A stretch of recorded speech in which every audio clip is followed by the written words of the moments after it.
So welcome all and thank you for coming along. It's been a little time coming to bring Paul VK3PAS into the EMDRC meeting tonight. But here we are with lovely weather in the summertime, and Paul's joined us on Zoom from his home in South Australia.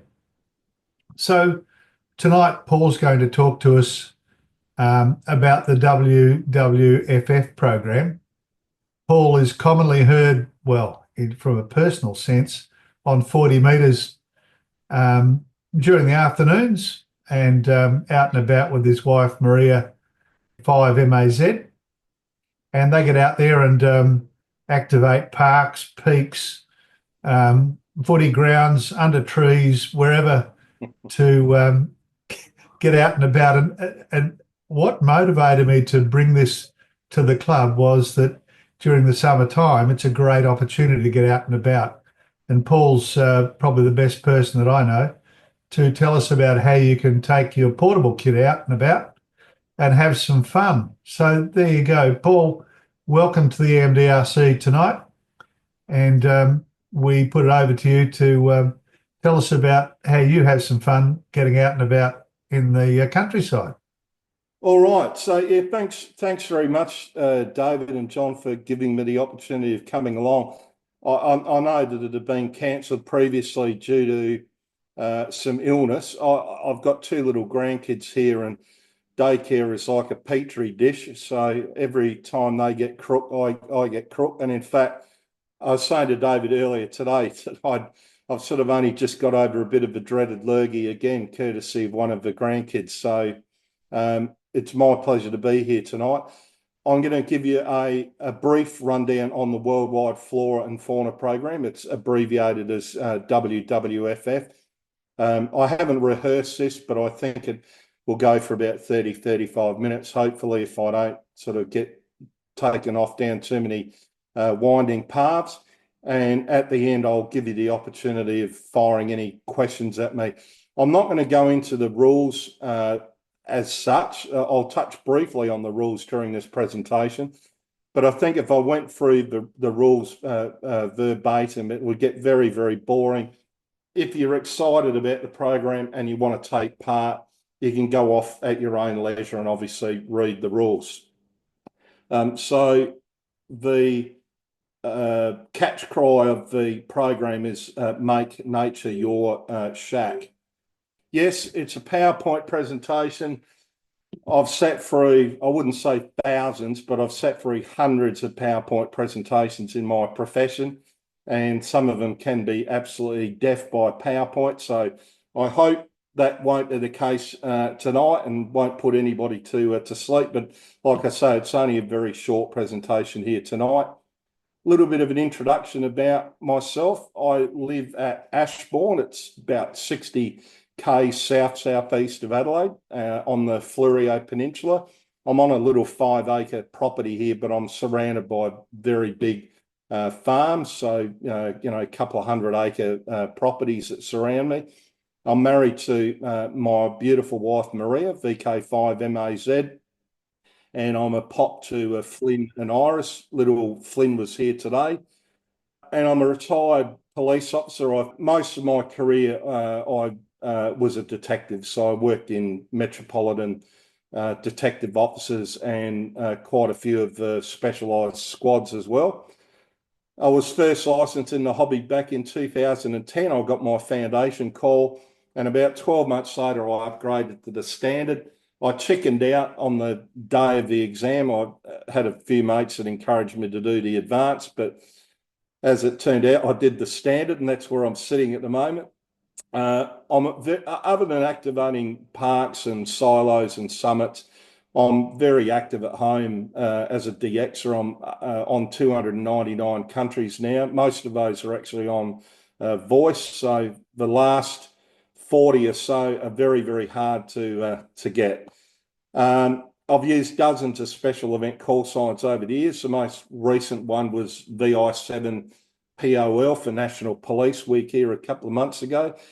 and I've operated on Norfolk Island, and I was lucky enough to go to Belgium and Germany during my Europe stay a few years ago.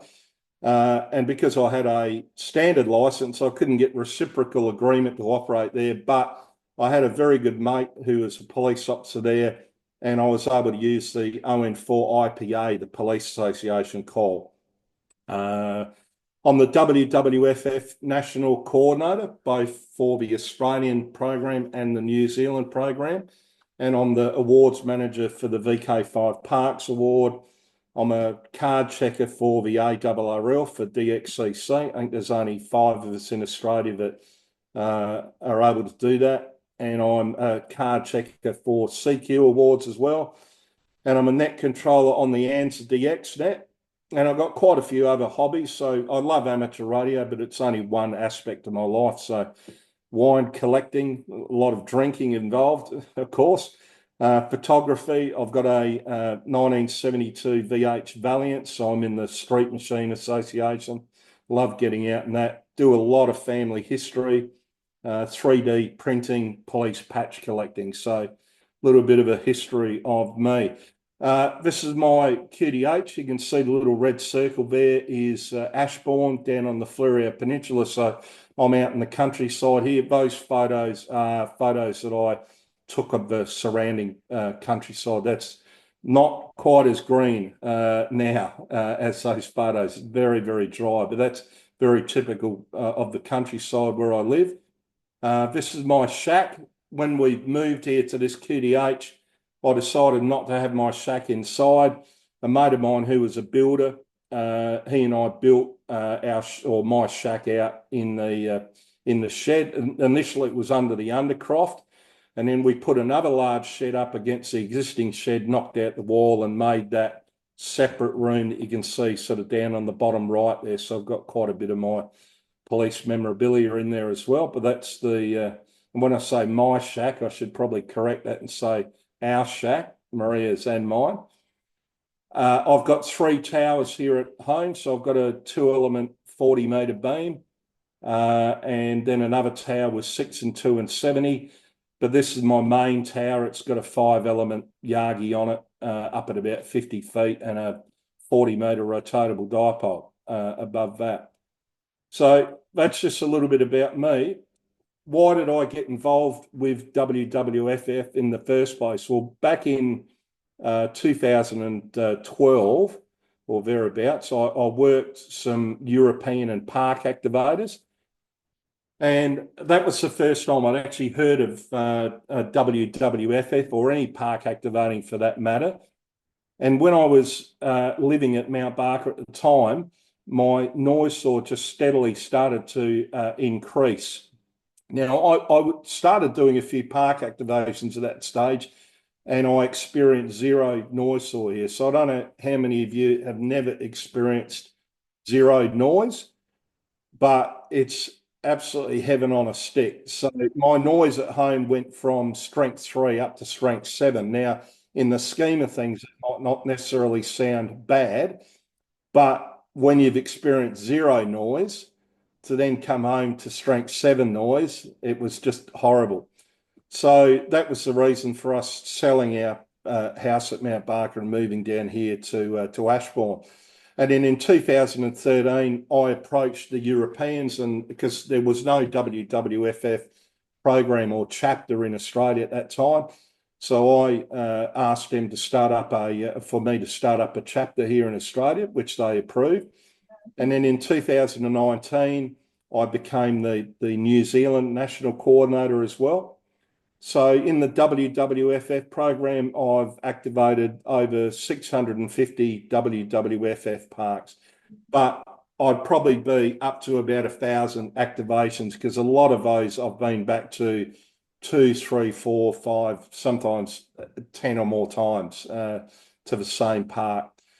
I've worked, or what we call hunted, in the program over 2,800 WWFF parks. So that's all around the world.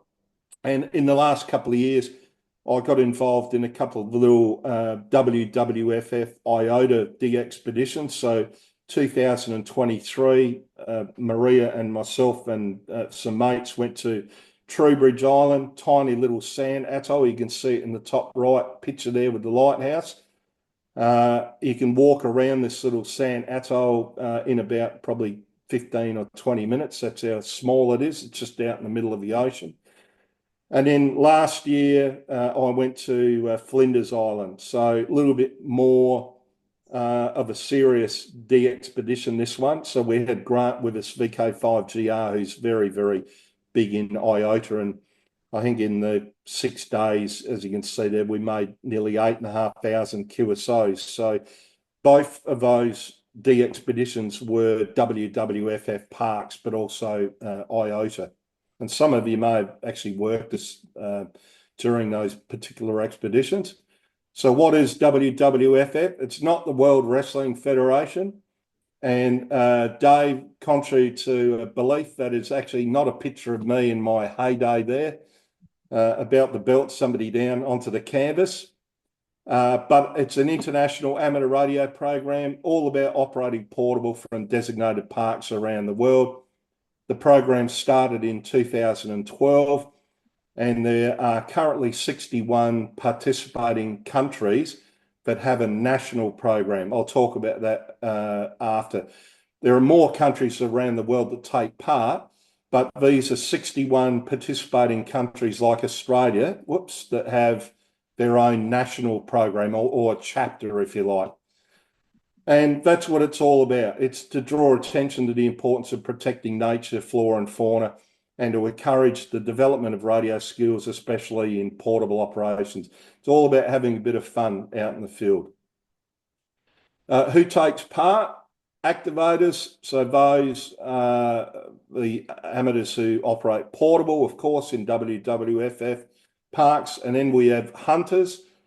So similar to chasers in the soda program, but we didn't want to plagiarise soda, so we use a slightly different term there. We don't have chasers in WWFF, they're called hunters. And we wanted to include shortwave listeners because a lot of us actually come from a shortwave listening background. The top photo there is a great mate of mine, Chris, VK5FR. He was part of the Trowbridge and the Flinders Island de-expedition. So now the VKFF program is the Australian Flora and Fauna program, and it's abbreviated as VKFF, so VK Flora and Fauna. It's an authorised partner of WWFF, and as I mentioned just a few seconds ago, it's a recognised national program of WWFF.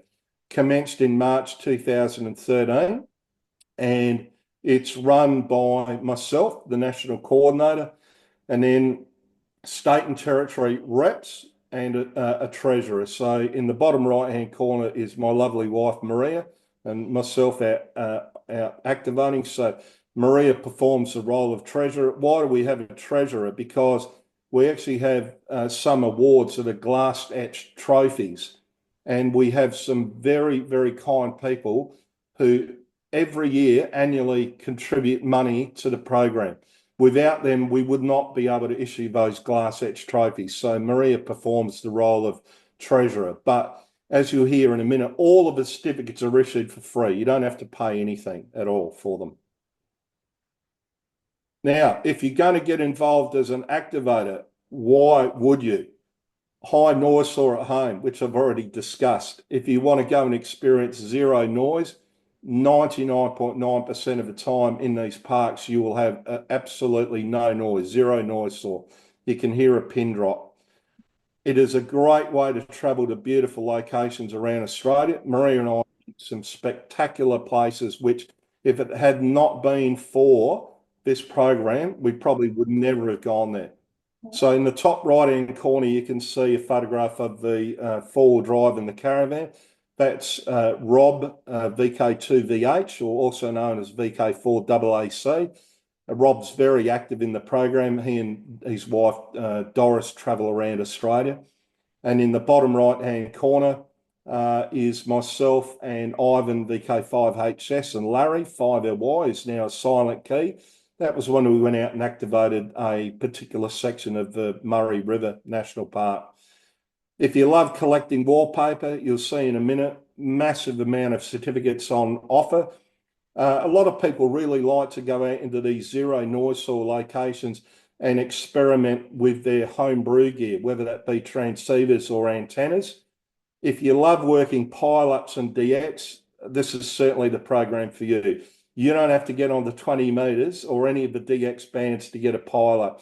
Anybody that's familiar with the program, often you'll call CQ and bang, you end up with quite a significant pile-up from VK, yet alone if you get onto the DX bands. And it's a great way to combine other interests. So you might be involved in bushwalking, four-wheel driving or caravanning. And it goes hand in hand with all these programs as well. Now, it's not cheating, but it is a known fact, and a lot of people take advantage of this. If during the VHF, UHF field days or the John Moyle, if you are able to go and position yourself in a WWFF park, you are likely to get more contacts than if you had not been in that WWFF park during those events, because there are some people that not necessarily taking part in the contest, but they want to work it. And so take advantage of that if you can. The top right is Maria at the Merino Lighthouse and also in the conservation part there. And the bottom photo is me down there on Granite Island. Did a little quick activation out there in the recreation park and for IOTA as well. And these are just some examples of some of the wallpaper, the certificates that are on offer. Huge amount of certificates. These are all issued for free as well, unlike some other programs that I've seen recently even charge you now for a PDF copy, which I think is outrageous personally. But all of these are issued to activators and hunters completely for free. But I don't want to activate. And some of you might say, well, I don't even want to take part in the program. But if you hear a park activator, please give them a call, because you're helping the activator get their 10 or 44 QSOs. And I'll talk about that threshold of QSO shortly. So even if you don't want to take part in the program officially, but if you're trolling across 40 meters or 20 meters and you hear an activator, give them a call, because I would dearly love to hear from you. You, as the hunter, the person that called the activator, you don't have to do anything. You don't have to submit any paperwork or anything like that at all. It's only the activators that have their logs uploaded. But if you do want to take part as a hunter, then via log search, and I'll talk about this again shortly, that's where you apply for all of your awards, and everything is for free. And as I've said before, you don't have to do any paperwork as a hunter. What are the rules? Pretty basic, really, very basic rules. Just got to make sure you're actually in a qualifying VK5PAS reference area. You can find a list on the website. You've got to be within the park boundary. And a valid contact has got to, pretty much like a normal QSO, has got to have an exchange of the call sign, a signal report, and wherever possible, every now and again as the activator, you might want to announce the VK5PAS reference you're in. No relays. Often people think they're doing a right thing. The hunter calls the activator, can't quite hear them properly. Somebody pops up and relays information. We all know you can't do that. In any program, it would make the contact invalid. So please don't relay, even though you think you're doing the right thing. You can operate mobile in this program, so either sitting in your car or actually physically mobile, but you can't use repeaters or IRLP or Echolink. Now, I talked about the number of QSOs. So if you are going to go out and activate, there are two hurdles you've got to get over. There are the national programs, which I spoke about earlier, and then there's the overarching global WWFF program. Now, the overarching global program, for a park to be qualified or activated, you need 44 QSOs.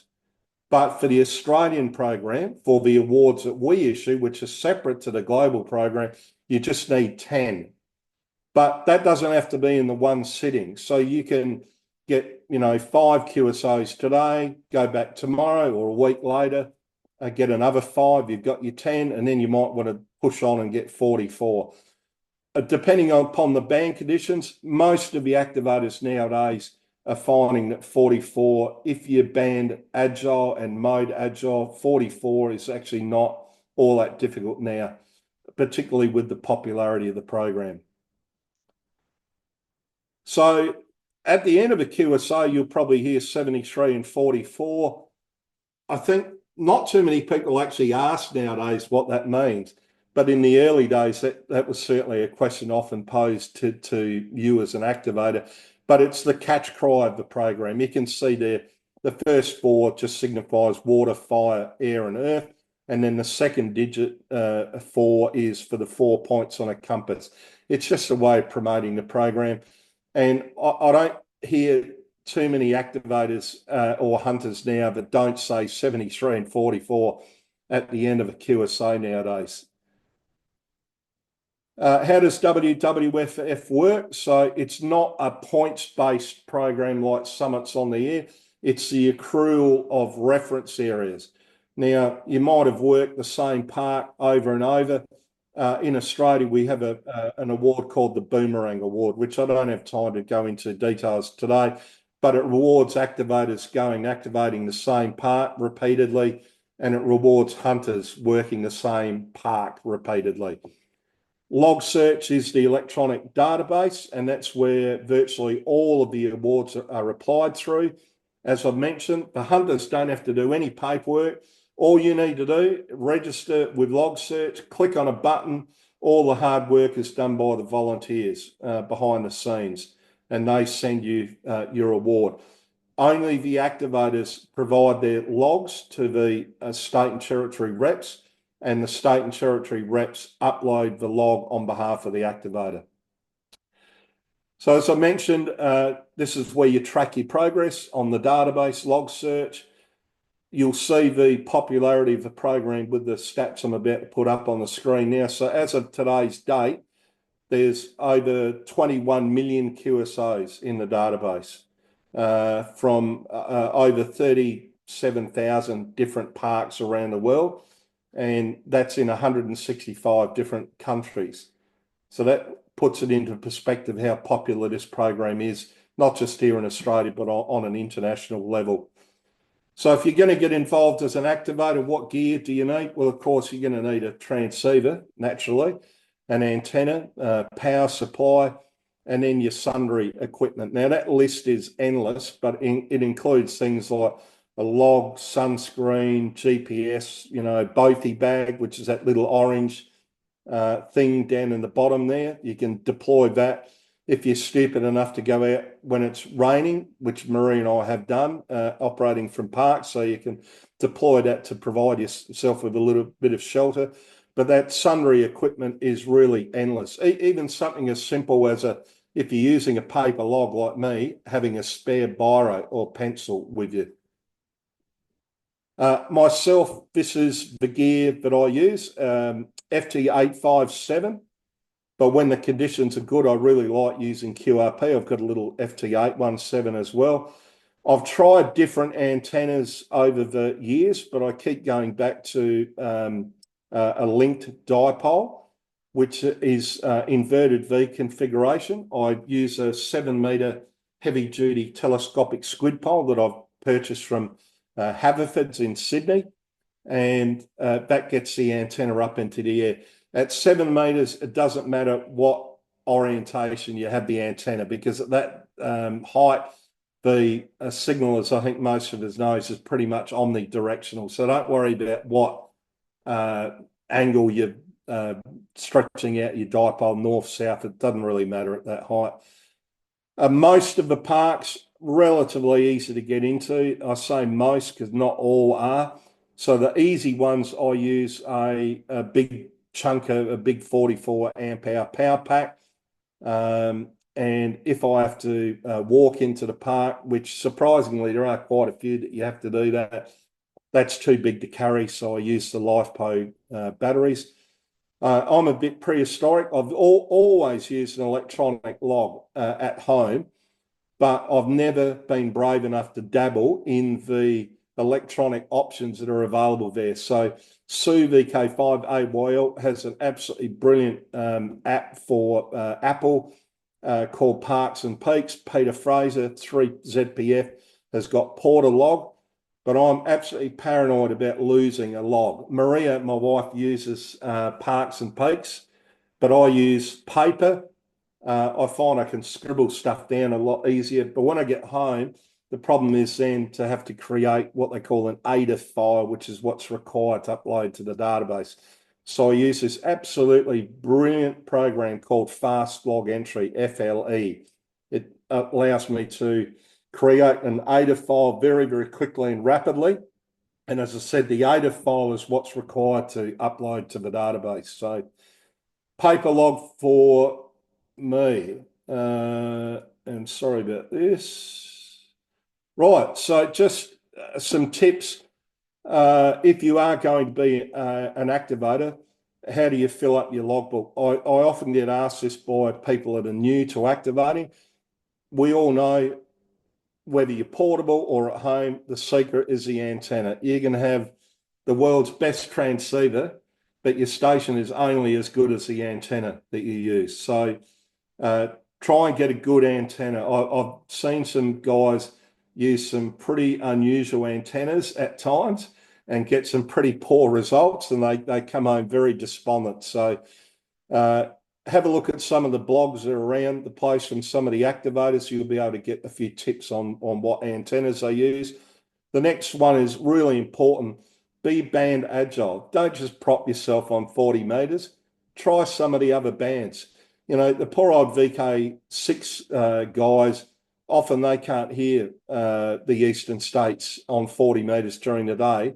But if the park activator goes to 20 meters, other than the DX, it opens up a whole new world for the VK6s and the VK4s for that matter.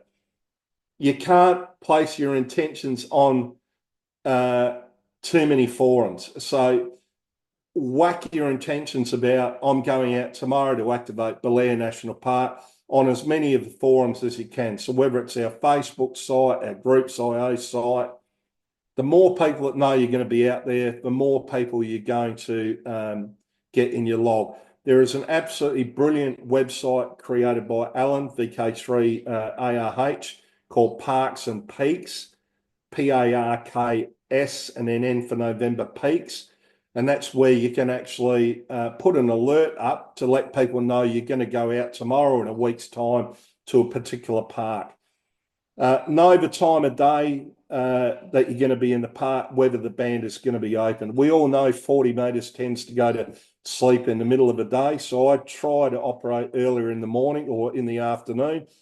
Always have a look at the solar figures and the propagation conditions. There's no point going out if there's just been a solar flare, because you're going to come home feeling very disappointed. Use the DX cluster and Parks and Peaks. Technically, with the DX cluster, as most of us know, with the DX code of conduct, you're not allowed to self-spot. But in the WWFF program, it's accepted that you can self-spot. You might want to set up a little SMS group, which is what I've got as well. Got quite a few of my mates. And if things are starting to slow down a bit, I just send a text message out to let them know I'm on 7144 in Belair National Park, for example, and they come a running. You can try a group email to your mates before you go out. If you've got repeater access, although you can't make contacts on the repeater, if things are slow, you might want to get on the repeater and just let them know what frequency you're on. Some more activator operating skills.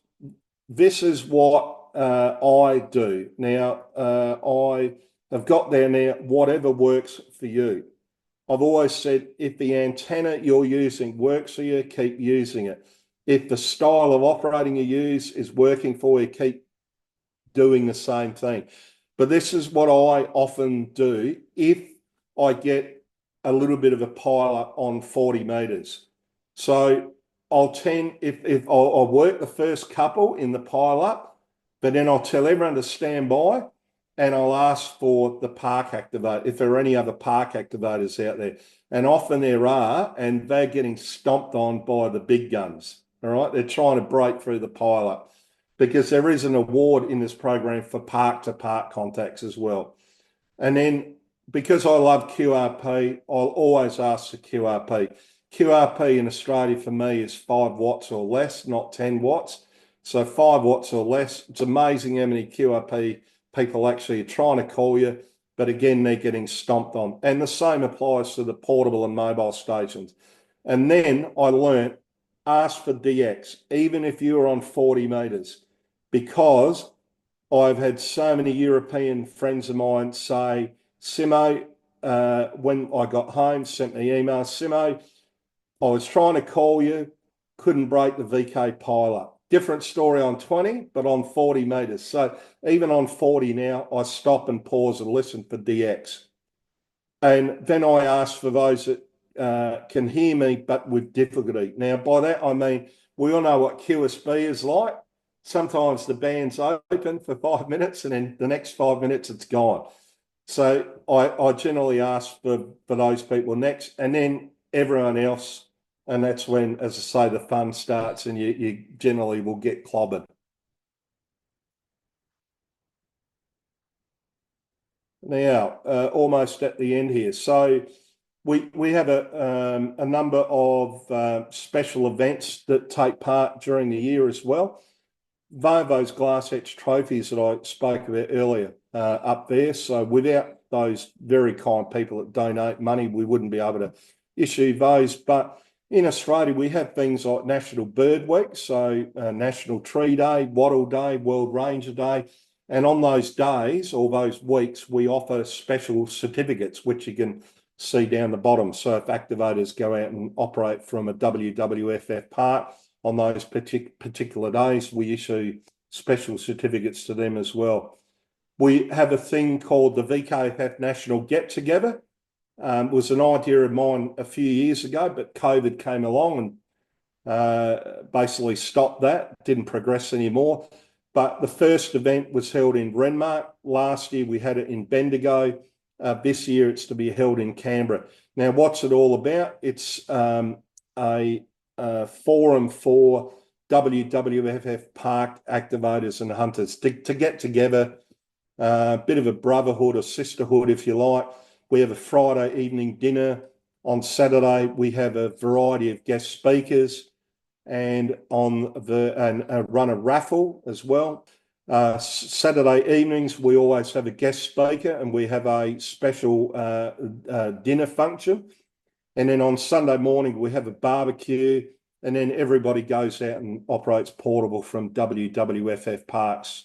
So last year in Bendigo, I think we had about 55 attendees. So, even if you're not really big into WWFF, it's a fantastic event to come along and mingle with other amateurs and listen to some really good guest speakers. Last 2 events, we've had somebody there from a relevant snake catching authority to talk about first aid and snake bite and stuff like that, because often when you're out in the park, you might encounter a snake. So, and this is my final slide. Marie and I are really passionate about the hobby and the future of the hobby and where it's going. But WWFF is an absolutely fantastic opportunity to promote our hobby. Don't be frightened to speak to onlookers. And there's so many amateurs I know are really timid about this, but somebody comes up to you, have a chat to them, let them know what you're doing. Because for many people, it would be very sad indictment again on the hobby, but it might be the very first time they've ever even heard about amateur radio. They'd have no idea what you're doing. So sell the hobby of amateur radio. Ask if they'd like to say hi on air. So on the top right-hand corner there and the bottom is myself and John, VK5BJE. And we were actually asked to come along for the Belair National Park, second oldest national park in Australia, to celebrate their birthday. So we set up an amateur radio station there in the national park, and we had all these people come along and jumped on air. They could not believe that they were talking to somebody up in Queensland or in France, or so give them the opportunity of saying hi on air. carry promotional material with you. We always do that so we can hand that out to people that might be interested. I know Maria and I have actually recruited 3 people into the hobby by interaction in parks. And talk to the national park staff. Most of them know about this program, not all, but just let them know what you're actually doing. You might even want to, if there's a parks office there prior to setting up, just going and letting them know what you are doing. And that's it. It's a very quick rundown. I could speak for hours on the program, but that's sort of a very, very quick introduction to the WWFF program. Thanks, Paul. But I did make a couple of little notes there, and I might say to you that if you are wanting to upgrade, you might like to join our EMDRC standard upgrade classes, which start in Easter. It'll be done by the grand final or the start of the final. So we'd be happy to have you along if you'd like to join us. The other notes are for me, not for you, but that's great. Thank you very much. And I hope it encourages some of our members to get out and about and have a bit of a go. It's the perfect time to do that. I do remember Martin and I took our brand new homebrew CW 5-watt rigs up to Mount Donabuang and had a bit of a play later last year. So we might have another go in while the summer's good. So there we go. Thanks, Paul. Really appreciate you coming along and telling us about the Worldwide Flora and Fauna program. And I'd like to think that some of our membership might come along and join in the fun. Now, I can hold this up. It's a bit hard to see, but there you go. This is on your way as a token of thanks from the EMDRC for thank you. Coming along. It's a new one. I think you've probably got one of our old ones. So good to have you keeping along with the times. So thanks again, Paul. Very much appreciate you doing this for us. Thanks again, Paul. No, thanks so much, David.